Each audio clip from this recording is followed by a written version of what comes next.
வயலோ வயலோ வயலோ செழிக்க வாழ்வு தந்தானே, வயலோ வாழ்வு தந்தானே. அட பொன்னா விளையோ பூமிக்கு நல்ல விவரம் தந்தானே, உழவனின் உறவா வந்தானே.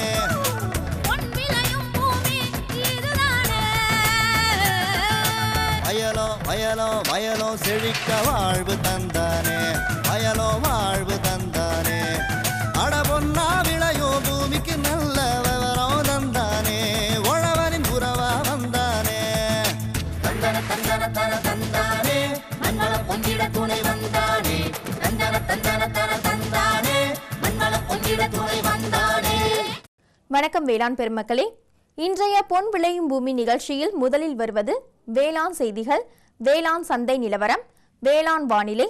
தொடரும் வேளாண் தொழில்நுட்ப பகுதியில் மாவட்ட நீர்வடி பகுதி மேம்பாட்டு முகமை நீர்வடி பகுதி மேலாண்மை திட்ட செயலாக்கம் குறித்து விவரிக்கின்றார் விருதுநகர் மாவட்ட நீர்வடி பகுதி மேம்பாட்டு முகமை திட்ட மேலாளர் மற்றும் வேளாண்மை துணை இயக்குனர் எம் பழனிசெல்வம் அவர்கள். இனி வருவது வேளாண் செய்திகள்.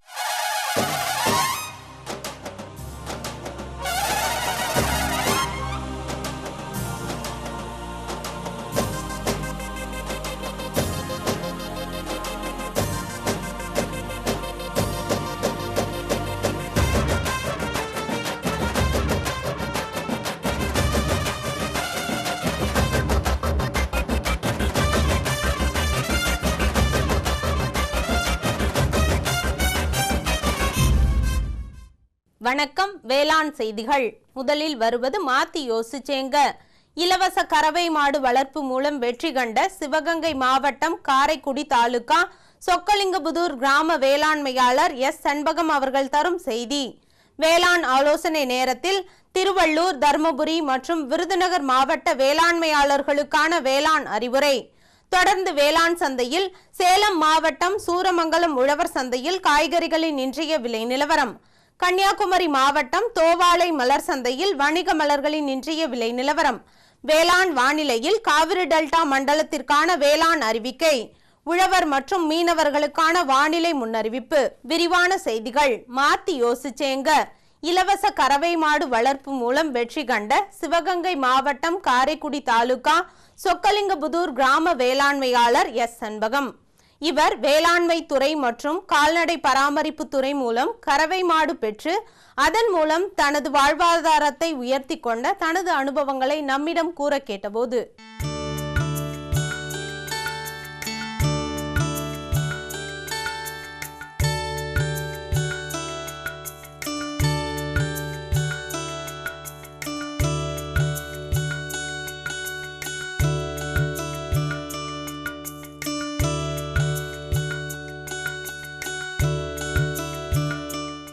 இந்த ஊராட்சிக்கு முதல்ல கால்நடை பராமரிப்பு துறையின் மூலமாக ஆடுகள் 11 ஆடு வாங்கி கொடுக்கணுன்ற ஒரு தகவல் வந்துச்சு. அதன் மூலியமாக 11 பேருக்கு ஆடு வாங்கி கொடுத்தோம். அந்த 11 பேரும் 2011 வாங்கி கொடுத்தோம். 11 பேரும் ஒரு நபருக்கு 4 ஆடு வீதம் 11 பேருக்கு வாங்கி கொடுத்தோம். அதில் நல்ல முறையில் பயனடைஞ்சு 4 ஆடு வாங்கி கொடுத்தது 40 ஆடாக பெருகி அது மக்களின் அவர்களுடைய வாழ்க்கை தரத்துக்கு நல்ல பயனுள்ளதாக இருந்துச்சு. இந்த பயனைகளை தேர்வு செஞ்சு இந்த ஆடுகளை வாங்கி கொடுத்தோம். அதன் பிறகு அவங்களுக்கு அந்த ஆடுகள் எப்படி வளர்க்கணும் அதை பற்றி கால்நடைத்துறை ஒரு முகாம் மாதிரி போட்டு அதுக்கு அந்த ஆடுகள் என்ன நோய் வருது, அந்த மாதிரி எப்படி அதெல்லாம் தடுக்கணும், அவங்களுக்கு அந்த இதுக்கு என்ன பண்ணணும் அப்படிங்கிறதெல்லாம் செய்முறைகள்லாம் எப்படின்னு சொல்லி கொடுத்தாங்க. அதன்படி ஆடுகள் வளர்த்து அவங்க நல்ல முறையில் பயனடைஞ்சாங்க. அதன் பிறகு மாடு கறவை மாடு கால்நடைத்துறையின் மூலமாக கறவை மாடு வாங்கி கொடுத்தோம். அதுவும் இதே மாதிரி கணவனால் கைவிடப்பட்டவர், கணவனை இழந்தோர், ஊனமுற்றோர், மற்ற உறுப்பினர்களுக்கும் அதில் 39 மாடு வாங்கி கொடுத்தோம் தேர்வு செஞ்சு. அது கால்நடைத்துறை மூலமாக அவங்க அந்த 39 மாடுகளையும் வாங்கி அந்த பயனாளிகளை தேர்வு செஞ்சு கொடுத்ததுக்கப்புறம் அவங்க ஆந்திரா கூட்டிகிட்டு போய் அவங்க 39 மாடு வாங்கிட்டு வந்தாங்க. அதை வாங்கிட்டு வந்த பிறகு அந்த மாடுகளை எப்படி வளர்க்கணும் என்று முகாம்களாம் நிறைய போட்டாங்க. அதற்கு எப்படி உணவு வழங்குறது, அது எந்தெந்த முறையில் பராமரிக்கணும் அப்படிங்கிறதெல்லாம் சொல்லி கொடுத்தாங்க. அந்தந்த முறையில் எங்களுடைய பயனாளிகள் வந்து அந்த மாடுகளை வளர்த்து நல்லா பராமரித்து அவர்கள் பயனுடையதாகவும் அவர்களுடைய வாழ்க்கை தரத்தை உயர்த்துவதற்கும் இந்த இது வந்து பயனுள்ளதாக இருக்குது. மாமரை 1000 என்ற குழு அமைத்து மக்கள் சுய உதவி குழு மூலமாக அமைத்து அதன் மூலமாக அந்த பால்களை கறந்து அவங்களுக்கு வந்து பணம் எப்படி வருதுன்னா, அந்த பணம் வந்து குழு இந்த 2 தலைவி இருக்காங்க, அவங்க நேமில் வந்து பேங்கில் அந்த பேங்கில் போட்டுருவாங்க. அவங்க எடுத்துகிட்டு வந்து அந்த பணத்தை வந்து 10 நாளைக்கு ஒரு முறை வந்து எவ்வளோ லிட்டர் பால் ஊற்றிருக்காங்க, அவங்களுக்கு எவ்வளோ ரூபா கொடுக்கணும் அப்படிங்கிறதுல முறையில் அவங்க அந்த அந்த 10 நாளைக்கு உள்ள பால் வீத அந்த அளவில் அவங்களுக்கு ரூபா வந்து பிரித்து கொடுக்குறாங்க. அதன் மூலம் அவங்க வந்து நல்ல பயனுள்ளதாக இருக்குது. அவங்க தேவைங்களை வந்து அவங்களே பூர்த்தி செஞ்சுக்கிற மாதிரியும் மக்கள் அந்த பெண்கள் வந்து மற்றவங்களை எதிர்பார்க்காம அவங்களுடைய சின்ன சின்ன தேவைகளை அவங்களே செய்கிற மாதிரியும் இந்த கறவை மாடு பசு வளர்ப்பு வந்து அவங்களுக்கு பயனுள்ளதாகவும் இருக்குது.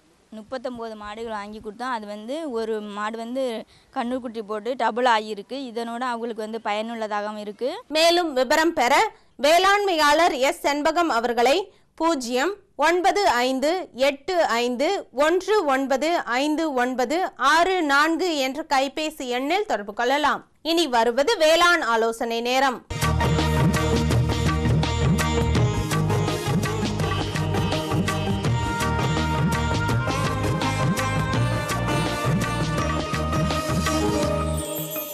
இன்றைய வேளாண் ஆலோசனை நேரத்தில் திருவள்ளூர் மாவட்ட வேளாண்மையாளர்கள் கவனத்திற்கு கால்நடைகளுக்கு வெப்பம் அதிகமாயிருக்கும் சமயத்தில் மதிய வேளையில் மேய்ச்சலுக்கு அனுப்பாமல் குளிர்ந்த குடிநீர் மற்றும் நிழல் அளிப்பதன் மூலம் வெப்ப தாக்குதலிலிருந்து கால்நடைகளை பாதுகாக்கலாம். நெல் தரிசு பயறு வகை பயிர்களில் DAP 2% பூக்கும் தருணத்தில் ஒரு முறையும் மற்றும் 15 நாட்கள் கழித்து ஒரு முறையும் தெளிக்கவும். காய்கறி பயிர்களில் சாறு உறிஞ்சும் பூச்சிகளை கட்டுப்படுத்த வேப்பங்கொட்டை சாறு 5% தெளிக்கவும். தர்மபுரி மாவட்ட வேளாண்மையாளர்கள் கவனத்திற்கு பகல் வெப்பம் உயரும் என்பதால் கோழிகளில் குறிப்பாக அதிக எடை கொண்ட முட்டை மற்றும் கறிக்கோழிகளில் வெப்ப அயற்சியால் இறப்பு நேரிட வாய்ப்புள்ளது. ஆதலால் கோழிகளுக்கான தீவனத்தில் வெப்ப அயற்சி நீக்க மருந்துகளான எலக்ட்ரோலைட்ஸ் எனப்படும் தாது உப்புக்கள், நீரில் விட்டமின் சியும் கொடுக்க வேண்டும். பயிர் வகை பயிர்களில் பூக்கள் மற்றும் காய்ப்புழுக்களை கட்டுப்படுத்த வேம்பு சார்ந்த பூச்சிக்கொல்லி அல்லது ட்ரைசோபாஸ் 1 லிட்டர் தண்ணீருக்கு 2 மில்லி வீதம் கலந்து மாலை நேரங்களில் தெளிக்கவும். சின்ன வெங்காயம் அறுவடை செய்ய இது தகுந்த தருணமாகும். அறுவடை செய்யும் 10 நாட்களுக்கு முன் நீர்ப்பாசனம் இடுவதை தவிர்த்து வெங்காயத்தின் ஈரப்பதத்தை குறைக்கலாம். விருதுநகர் மாவட்ட வேளாண்மையாளர்கள் கவனத்திற்கு வறண்ட வானிலையே எதிர்பார்க்கப்படுவதால் கரும்புக்கு சொட்டு நீர் பாசனம் செய்யவும். நட்ட 210ஆம் நாள் வரை சொட்டு உர நீர்ப்பாசனம் அளிக்கலாம்.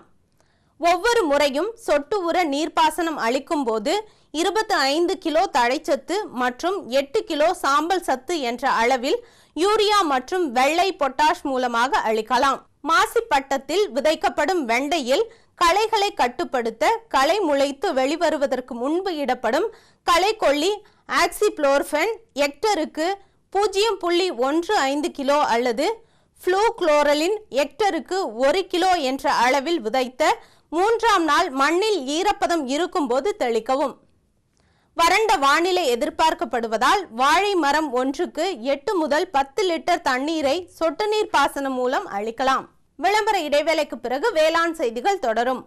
சுகமாய் பரவும் நறுமணத்தில், சுவை எனும் இன்பத் தோட்டத்தில், வளர்ச்சி எனும் பாதையில், மலர்ந்திருக்கும் புன்னகையில், பசுமையான செடிகளில், பெரிய பெரிய வர்த்தகங்களில், தேனீக்களின் ரீங்காரத்தில், மகிழ்ச்சியின் இன்ப ஒலியில். NHM தோட்டக்கலை இயக்கம். எங்கள் விருப்பம் உங்களது புன்னகை. இனி வருவது வேளாண் சந்தை.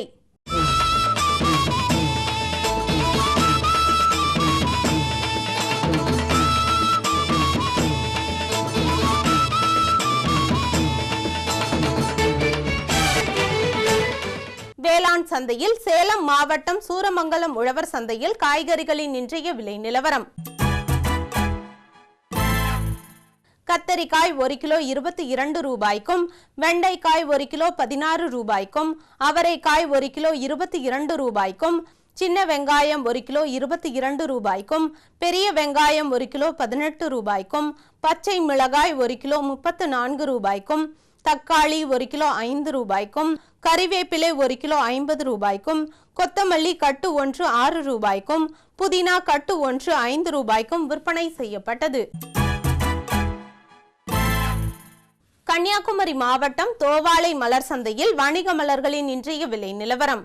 கத்தரி ரோஸ் 20 பூக்கள் கொண்ட ஒரு பாக்கெட்டின் விலை 30 ரூபாய்க்கும், மல்லிகை 1 கிலோ 150 ரூபாய்க்கும், முல்லை 1 கிலோ 400 ரூபாய்க்கும், கனகாம்பரம் 1 கிலோ 200 ரூபாய்க்கும், செண்டுமல்லி 1 கிலோ 20 ரூபாய்க்கும், வாடாமல்லி 1 கிலோ 30 ரூபாய்க்கும், பட்டன் ரோஸ் 1 கிலோ 50 ரூபாய்க்கும், துளசி 1 கிலோ 30 ரூபாய்க்கும், சம்பங்கி 1 கிலோ 50 ரூபாய்க்கும், அரளி 1 கிலோ 60 ரூபாய்க்கும், சாமந்தி 1 கிலோ 80 ரூபாய்க்கும், காக்கடா 1 கிலோ 60 ரூபாய்க்கும், கோழிக்கொண்டை 1 கிலோ 30 ரூபாய்க்கும் விற்பனை செய்யப்பட்டது. இனி வருவது வேளாண் வானிலை.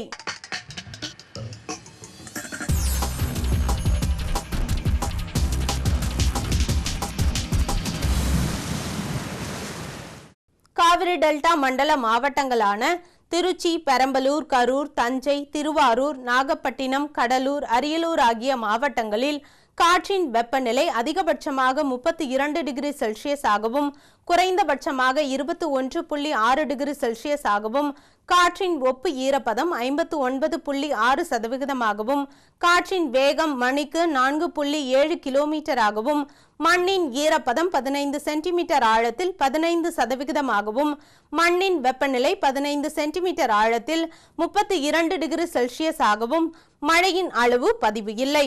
சூரிய கதிர்வீச்சு 459.5 கலோரி பெர் சென்டிமீட்டர் ஸ்கொயர் ஆகவும், வளிமண்டல அழுத்தம் 998.9 ஹெக்டா பாஸ்கல் அளவாகவும், இலையின் ஈரப்பதம் மணிக்கு 2.4 இருந்தது. வானிலை முன்னறிவிப்பு. உழவர்களுக்கான வானிலை முன்னறிவிப்பு. தென் தமிழகத்தின் ஓரிரு இடங்களில் மழை அல்லது இடியுடன் கூடிய மழை பெய்ய வாய்ப்புள்ளது. வட தமிழகம் மற்றும் புதுச்சேரியின் பெரும்பாலான பகுதிகளில் வறண்ட வானிலையே காணப்படும். மீனவர்களுக்கான வானிலை முன்னறிவிப்பு. தமிழகம் மற்றும் புதுச்சேரியின் கடலோர பகுதிகளில் எச்சரிக்கை எதுவும் இல்லை. இத்துடன் இன்றைய வேளாண் செய்திகள் நிறைவடைந்தன. நன்றி, வணக்கம்.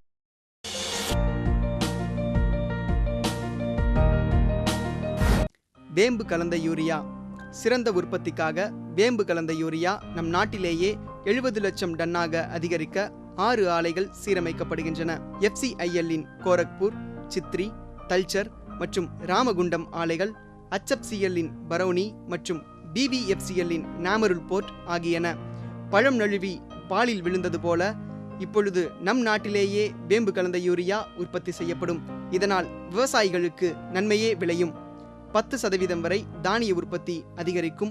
மண்ணில் 10 to 15% நைட்ரஜன் திறன் அதிகரிக்கும். சிறந்த உற்பத்திக்கு வேம்பு கலந்த யூரியா.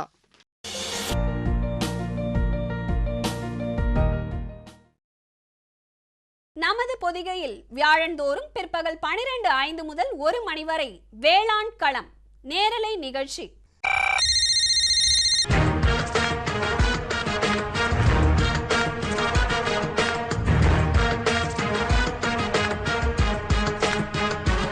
வேளாண்மையாளர்களுக்கான தொழில்நுட்ப தகவல்கள், புதிய வேளாண் முறைகள், மத்திய மாநில அரசுகளின் திட்டங்கள், வங்கிகளின் வேளாண் கடனுதவிகள், கால்நடை வளர்ப்போருக்கான புதிய தொழில்நுட்பங்கள், மீன்வள மேம்பாடு மற்றும் மீன் வகைகள், பருவநிலைக்கேற்ற வேளாண் ஆலோசனைகள், வேளாண், கால்நடை, மீன் வகை ஆகியவற்றை சந்தைப்படுத்த ஏற்ற தகவல்கள், இன்னும் எண்ணற்ற வேளாண் தேவைகளை வேளாண்மையாளர்கள் தொலைபேசி மற்றும் அலைபேசி வழியே அந்தந்த துறை வல்லுநர்களை நேரடியாக தொடர்பு கொண்டு விளக்கம் பெற்றிட பொதிகையின் இன்னொரு களம் வேளாண் களம் நேரலை நிகழ்ச்சி. வியாழந்தோறும் பிற்பகல் 12:05 முதல் 1 மணி வரை பங்கு கொள்ளுங்கள், பயன் பெறுங்கள். வேளாண் களம் நேரலை நிகழ்ச்சி.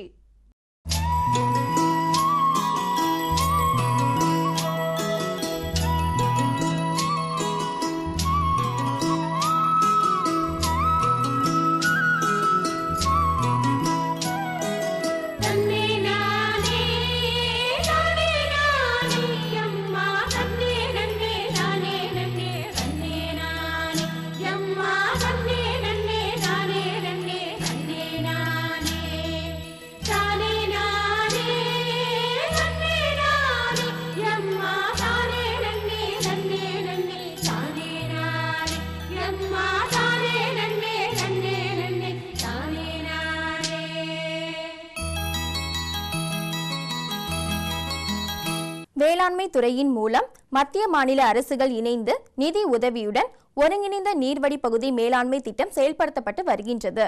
இத்திட்டத்தில் நீர்வழி பகுதியில் உள்ள அனைத்து நிலங்களும் மற்றும் பயனாளிகள் பயன்பெறும் வகையில் மழைநீர் பெய்த இடத்திலேயே பாதுகாக்கப்பட்டு சேகரிக்கவும், நீர் மற்றும் தாவர வளங்களை மேம்படுத்துவதற்காக வரப்பு அமைத்தல், கோடை உழவு, தடுப்பணைகளை அமைத்தல், குட்டைகளை உருவாக்குதல் மற்றும் ஊரணி தூர்வாறுதல், பழ மரங்கள், சமூக காடுகளை வளர்த்தல் போன்ற பணிகளை செய்து வருகின்றது. அந்த வகையில் இன்றைய வேளாண் தொழில்நுட்ப பகுதியில் விருதுநகர் மாவட்ட நீர்வழி பகுதி மேலாண்மை திட்ட செயலாக்கம் குறித்து விருதுநகர் மாவட்ட நீர்வழி பகுதி மேம்பாட்டு முகமை திட்ட மேலாளர் மற்றும் வேளாண்மை துணை இயக்குனர் எம் பழனிசெல்வம் அவர்கள் தரும் விளக்கத்தினை காணலாம்.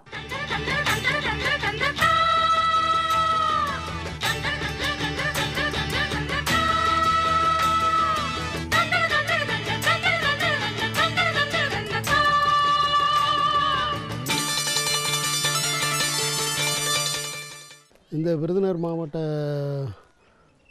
நீர்வழி பகுதி முகமையானது மாவட்ட ஆட்சித்தலைவரை தலைவராக கொண்டு திட்ட அலுவலர் வேளாண்மை இணை இயக்குனருடைய சீரிய அறிவுரையின் கீழ் முகமை செயல்பட்டு வருகிறது. இதற்கு முன்னர் மாவட்ட ஊரக வளர்ச்சி முறையில் செயல்பட்ட இந்த முகமையானது 1/4/2010 முதல் வேளாண்மை இணை இயக்குனரின் தலைமையின் கீழ் செயல்பட்டு வருகிறது. இந்த முகமையில் திட்ட மேலாளர், உதவி பொறியாளர், வேளாண்மை உதவி இயக்குனர் மற்றும் இந்த திட்டத்தை செயல்படுத்தும் பணியாளர்களான நீர்வழி பகுதி வளர்ச்சி உறுப்பினர்களை கொண்டு திட்டம் செயல்படுகிறது. 2009ஆம் ஆண்டு ஆரம்பித்த இந்த திட்டம் ஒவ்வொரு வருடமும் திட்டங்கள் தேர்வு செய்யப்பட்டு நீர்வழி பகுதியில் தேர்வு செய்யப்பட்டு அந்த நீர்வழி பகுதியில் உள்ள திட்டப்பிரிவினை தயார் செய்யப்பட்டு அனுப்பப்பட்டு செய்யப்படுகிறது. இந்த தற்போது 1 முதல் 14 திட்டங்கள் தேர்வு செய்யப்பட்டு 140 நீர்வழி பகுதிகளில் 153 ஊராட்சிகளில் 9 வட்டாரங்களில் தேர்வு செய்யப்பட்டு இந்த திட்டப்படி செயல்படுத்த வருகிறது. இந்த நீர்வழி பகுதி முகமையின் கீழ் நடத்தப்படும் இந்த 14 திட்டங்களானது ஒருங்கிணைந்த நீர்வழி பகுதி மேலாண்மை திட்டம் பிரதம PMKSY என்று அழைக்கப்படும் மத்திய அரசு திட்டமான நீர்ப்பாசன திட்டத்தின் கீழ் இத்திட்டம் செயல்படுத்தப்பட்டு வருகிறது. இந்த திட்டமானது மத்திய அரசின் பொது வழிகாட்டு முறையான 2000 என்ற அறிவுரையின் கீழ் திட்டம் செயல்படுத்தப்படுகிறது. முதலாவதாக இந்த 14 நீர்வழி திட்டத்தின் ஒவ்வொரு திட்டமும் 9 ஆண்டுகள் செயல்படுத்தப்படுகிறது. இதில் 3 நிலைகளில் செயல்படுத்தப்படுகிறது. முதல் ஆரம்ப நிலை, செயலாக்க நிலை, அதற்கடுத்து பணி முடியும் நிலை. இந்த ஆரம்ப நிலையில் முதல் ஓராண்டு முழுவதும் விவசாய கூட்டங்கள் நடத்துதல், சுயது குழு தேர்வு செய்தல், பயனாளி குழு தேர்வு செய்தல், நீர்வழி பகுதி குழு அமைத்தல், அந்த நீர்வழி பகுதியில் தேவையான என்னென்ன பணிகள் தேவை என்பதை ஊரக பங்கேற்பு முகாம் நடத்துதல் என்ற பணிகளை தேர்வு செய்து அதனுடைய திட்ட அறிக்கையை தயாரித்து மத்திய அரசு அனுப்புகின்ற பணிகள் எல்லாம் முதல் கட்ட பணிகள் செயல்படுத்தப்படுகிறது. இரண்டாம் கட்ட அந்த 5 ஆண்டு காலத்தில் அந்த திட்ட பணிகள் தேர்வு செய்யப்படும் பணிகளான இயற்கை வழி மேலாண்மை திட்டங்களாக வரத்து கால்வாய் சீரமைப்பு, தடுப்பணைகள் அமைத்தல், ஊரணி சீரமைப்பு, புதிய ஊரணி அமைத்தல், பண்ணை குட்டை அமைத்தல் ஆகிய பணிகள் மேற்கொள்ளப்படுகிறது. இதில் மண்வள பாதுகாப்பு பணிகளாக வரப்பு அமைத்தல் மற்றும் சாகுபடிக்கு லாயக்கில்லாத முள்புதர்களை நீக்கம் செய்து சாகுபடி நிலைக்கு கொண்டு வருதல் ஆகிய பணிகள் மேற்கொள்ளப்படுகிறது. பிறகு பண்ணை வழி மேலாண்மை திட்டத்தின் கீழ் பழக்கன்று நட்டுதல், மரக்கன்றுகள் நடவு செய்தல், அதுக்கடுத்து மண்புழு உர தயாரிப்பு செயல்விளக்கங்கள் அமைத்தல், அசோலா தயாரிப்பு செய்தல், தேனீ வளர்த்தல் ஆகிய பணிகள் திட்ட செயல்விளக்கங்கள் பயிர் செயல்விளக்கங்களும் செய்து காண்பிக்கப்படுகிறது. அதற்கடுத்து மூன்றாவதாக வாழ்வாதார பணியாக நம்ம இந்த திட்டத்தின் கீழ் பகுதியில் உள்ள சுயஉதவிகள் தேர்வு செய்து அவர்களுக்கு சுழல் நிதி வழங்கப்பட்டு அங்குள்ள குழுக்களுக்கு தொழில்கள் செய்ய உதவி செய்து அதற்கான பயிற்சிகள் நடத்தப்பட்டு அது அவர்களுடைய வாழ்வாதாரத்தை சிறப்பாக மேற்கொள்வதற்கு நடவடிக்கை மேற்கொள்ளப்படுகிறது. இந்த நீர்வழி பகுதியில் வந்து மக்கள் பங்கேற்பு முகாம் நடத்தப்பட்டு அங்கு தேவையான திட்டங்கள் எத்தனை வரத்துக்கால உள்ளன, எவ்வளவு வந்து தடுப்பணைகள் எத்தனை தேவைப்படும், எத்தனை நீராதாரங்களை அதிகப்படுத்த முடியும் என்பதற்கான சிறப்பு கணக்கெடுப்பு மேற்கொள்ளப்பட்டு அதன் அடிப்படையில் விரிவான மக்கள் பங்கேற்பு மூலம் விரிவான திட்ட அறிக்கை தயார் செய்யப்பட்டு அது மத்திய அரசுக்கு அனுப்பப்படும்.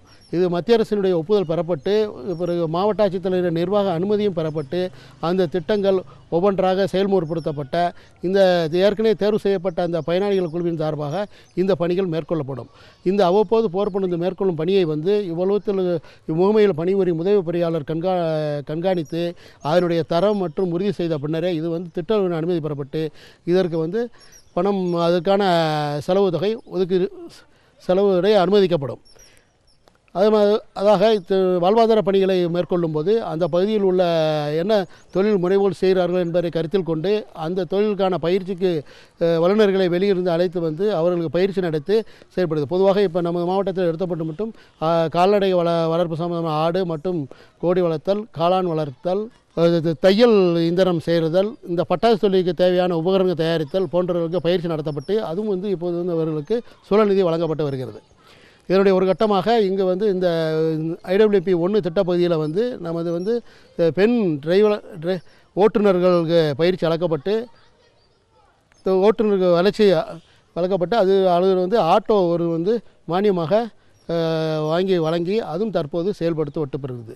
மேலும் இந்த திட்டம் செயலாவதற்கு மொத்தம் டோட்டல் நீர்வழி பகுதியில் தேர்வு செய்யப்பட்ட ஒரு ஹெக்டேர் பரப்புக்கு 12,000 நிதி ஒதுக்கீடு பெறப்பட்டு அந்த மொத்தம் இப்போது அந்த டோட்டல் இதற்கு வந்து திட்ட மதிப்பீடு தயார்படுகிறது. அது செயல்படும் பல்வேறு பணிகள் எல்லாம் செய்து வந்து அரசு நிலங்கள், புறம்போக்கு நிலங்களில் வந்து நம்ம சமுதாய மரக்கன்றுகள் நடவும் பணி, ஊரணி தயாரிப்பு இந்த பணிகள் செயல்படுகிறது. பண்ணை குட்டைகள் அமைத்தல், மரக்கன்றுகள் நடவு செய்தல், வரப்பு அமைத்து கொடுத்தல், முட்புதர்கள் நீக்க கொடுத்தல் ஆகிய பணிகள் மேற்கொள்ளப்பட்டு வருகிறது. இதில் இந்த சுய உதவிக்குழு என்று வந்து ஏற்கனவே பல்வேறு திட்டங்கள் செயல்பட்டு வந்தாலும் இந்த நீர்வழி பகுதி முகமையில் சுய உதவிக்குழு தொடங்குவதற்கு அந்த நீர்வழி பகுதியில் உள்ள பகுதியில் வந்து உள்ள வாழும் விவசாய பெருங்குடி மக்களோ அல்லது அந்த பகுதியில் உள்ள அந்த கிராமத்தில் உள்ளவர்களுக்கு இந்த நீர்வழி சுய உதவிக்குழு ஆரம்பிக்கப்பட்டு அந்த நீர்வழி பகுதியில் வந்து முன் அனுபவம் உள்ளவர்களுக்கு இந்த மானியம் வழங்கப்படுகிறது. இப்போ உதாரணமாக நம்ம வந்து ஆட்டோ உரிமத்திற்கு மானியம் பெறப்படுமானவர்கள் அவங்க வந்து ஆட்டோவிற்கு அவர் ஏற்கனவே லைசன்ஸ் பெற்றிருக்க வேண்டும், அந்த நீர்வழி பகுதியிலே ஒரு பயனாளியாக இருக்க வேண்டும், அவங்களுக்கு இது வழங்கப்படும். அப்படி ஆகும்போது ஒரு கிராமத்தில் தேர்வு செய்யப்பட்ட 4-5 சுய உதவிக்குழுவை ஒருங்கிணைத்து சுய ஒருங்கிணைப்பு மூலம் அங்கு உள்ள அனைவருடைய ஒப்புதலும் பெறப்பட்டு அவர்கள் செய்யப்படும் அந்த ஒப்புதலின் பேரில் தான் இந்த நிவாரணம் வழங்கப்படும். ஆனால் பொதுவாக நீர்வழி பகுதி முகமையின் மூலம் ஒரு குழுவுக்கு வந்து தொழில் முனைவோருக்கு ஒரு குழுவிற்கு வந்து 24,000 ரூபாய் மானியம் வழங்கப்படுகிறது. ஒருங்கிணைப்பு பண்ணி ஒரு 5-6 குழுப்புகள் ஒருங்கிணைப்பு செய்யும் பட்சத்தில் வந்து அவங்களுக்கு அந்த தொழிலுக்கு எவ்வளோ முதலீட்டு பணம் தேவைப்படுமோ அதில் வந்து கருத்தில் கொண்டு அதனை ஆய்வு செய்து அதன் பின்னரே அந்த வழங்கப்படும். அது இந்த ஆடு வளர்ப்பு, மாடு வளர்ப்பு, மற்ற தொழில்கள் எந்த தொழில்களுக்குன்னு அதனுடைய திட்ட அறிக்கை தயாரித்து இவ்வளத்தில் ஒப்படைக்கப்பட வேண்டும். அதை கூர்ந்தாரி செய்து அதன் பின்னரே அதற்கு வந்து 24 ஒரு குழுவிற்கு 24,000 ரூபா மீதம் நாங்கள் வந்து சுழல் நிதி அது மீது திருப்பி செலுத்தப்பட வேண்டும். மேலும் இந்த நீர்வழி பகுதி திட்ட செயலாக்கும் தனியார் நிலங்களில் செயல்படும் திட்ட பணிகளுக்கு 10% விவசாயிகள் பங்கு தொகை அளிக்கப்பட வேண்டும். அது மாதிரி பொதுவான இடங்கள் இப்போ ஊரணி அமைப்பு போன்ற பணிகளுக்கு வந்து 5% பணம் வந்து நம்ம வந்து விவசாயிகள் மற்றும் மக்களுடைய பங்களிப்பாக கொடுக்கும் அந்த பணத்தை வந்து தனியாக ஒரு கணக்கு ஆரம்பித்து அது வங்கியில் நிறுத்தி வைக்கப்படும். அந்த சேமித்து வைக்கும் பணி முடிந்தவுடன் அதில் சேமிப்படும் அந்த மொத்த தொகையத்தில் வரும் வட்டி தொகையை கொண்டு அந்த நீர்வழி பகுதியில் உள்ள மற்ற பணிகளையும் வந்து அவங்க வந்து பராமரிப்பு பணி மேற்கொள்ளலாம். அதற்கு வந்து அதனுடைய தொடர் நிகழ்ச்சியாக பணி முடிந்தவுடன் அந்த திட்டத்தின் வந்து தொடர் நிகழ்ச்சியாக அந்த வளர்ச்சி நிதி வந்து பயன்படுத்தப்பட்டு வருகிறது. எனவே தாங்கள் இந்த பகுதியில் உள்ள விருதுநகர் மாவட்டத்தில் உள்ள நீர்வழி பகுதி பயனாளிகள் தாங்கள் பயிருக்கு தேவையான பண்ணைக்குட்டை அமைத்தல் மற்றும் வரப்பு அமைத்தல் இந்த மாதிரி பணிகள் தேவைப்படின் சம்பந்தப்பட்ட அந்த திட்ட நீர்வடிப்பை ஒரு வளர்ச்சி உறுப்பினரையோ அல்லது மாவட்ட நீர்வடிப்பை முகாமையோ தொடர்புகளை கேட்டுக்கொள்ளப்படுகிறார்கள். இதுபோல் தமிழ்நாடு முழுவதும் 23 மாவட்டங்களில் வந்து இந்த நீர்வடிப்பு முகமையின் மூலமாக இந்த திட்டங்கள் ஏற்கனவே செயல்படுத்தப்பட்டு வருகிறது. எனவே அது தேவைப்படும் அந்தந்த பயனாளிகளோ விவசாயிகளோ தாங்கள் அந்தந்த பகுதி மாவட்ட நீர்வடிப்பை முகமை திட்ட அலுவலர் அல்லது திட்ட மேலாளர்களை அணுகினால் நீங்கள் பயன்பெறலாம். எனவே அனைவரும் இது பெற்று பயன்பெறுமாறு அன்பனை அனைவருமே கேட்டுக்கொள்கிறேன். மேலும் விவரம் பெற எம் பழனிசெல்வம் அவர்களை 045252508 என்ற தொலைபேசி எண்ணில் தொடர்பு கொள்ளலாம். பிரதம மந்திரி வேளாண் நீர்ப்பாசன திட்டம் விவசாயிகளின் நன்மையை நோக்கிய முன்னேற்றம். பிரதம மந்திரி வேளாண் நீர்ப்பாசன திட்டம் ஒவ்வொரு வயலுக்கும் நீர், ஒவ்வொரு துளியிலும் அதிக விளைச்சல். சரியான நீர்ப்பாசன முறைகள் மற்றும் நீர் பாதுகாப்பின் புதிய தொழில்நுட்பங்களுடன் பூமியின் நீரளவு அதிகரிக்கும். வட்டார அளவில் நீர்ப்பாசன திட்டங்கள் நடக்கும். நீர்ப்பாசனமற்ற இடங்களிலும் நீர் பாய்ச்சுவதால் உற்பத்தி அதிகரிக்கும். இந்திய அரசின் மாபெரும் திட்டம் பிரதம மந்திரி வேளாண் நீர்ப்பாசன திட்டம். 2/3/2016 புதன்கிழமை அன்று பொன் விளையும் பூமி நிகழ்ச்சியில்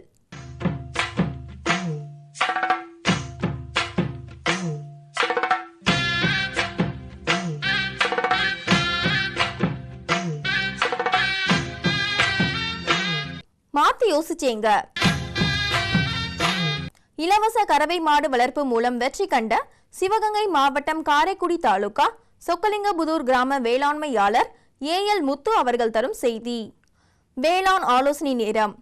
கோயம்புத்தூர், ராமநாதபுரம் மற்றும் கன்னியாகுமரி மாவட்டங்களுக்கான வேளாண் அறிவுரை. வேளாண் தொழில்நுட்ப பகுதியில் நீர்வழி பகுதி ஒருங்கிணைந்த மேலாண்மை திட்ட பணிகள் செயலாக்கம் குறித்து விருதுநகர் மாவட்ட நீர்வழி பகுதி மேம்பாட்டு முகமையின் திட்ட அலுவலர் மற்றும் வேளாண்மை இணை இயக்குனர் எஸ் கனகராஜன் அவர்கள் தரும் விளக்கம் ஆகியன இடம்பெறும். நேயர்களே, இன்றைய நிகழ்ச்சியில் இடம்பெற்ற அனைத்து பகுதிகளும் உங்களுக்கு மிகவும் பயனுள்ளதாக அமையும் என்று நம்புகின்றோம். பொன் விளையும் பூமி நிகழ்ச்சியினை நீங்கள் இணையதளத்தின் வழியாகவும் பார்க்கலாம். எங்களின் இணையதள முகவரி www.youtube.com/user/agriculture-chennai மற்றும் www.ddpodigai.org.in. ட்விட்டர் மற்றும் ஃபேஸ்புக் ஆகிய சமூக வலைதளங்களில் அக்ரி டிடி சென்னை என்ற முகவரியில் பார்த்து பயன்பெறலாம். உங்களது கருத்துக்கள் மற்றும் ஆலோசனைகள் வரவேற்கப்படுகின்றன. அனுப்ப வேண்டிய மின்னஞ்சல் முகவரி ddagri05chennai@gmail.com. வேளாண்மை குறித்த விவரங்களை பெற www.farmer.gov.in என்ற இணையதளத்திலும் 1800-180-1551 என்ற தொலைபேசி எண்ணிலும் தொடர்பு கொள்ளலாம். மீண்டும் நாளைய பொன் விளையும் பூமி நிகழ்ச்சியில் சந்திப்போம். நன்றி, வணக்கம்.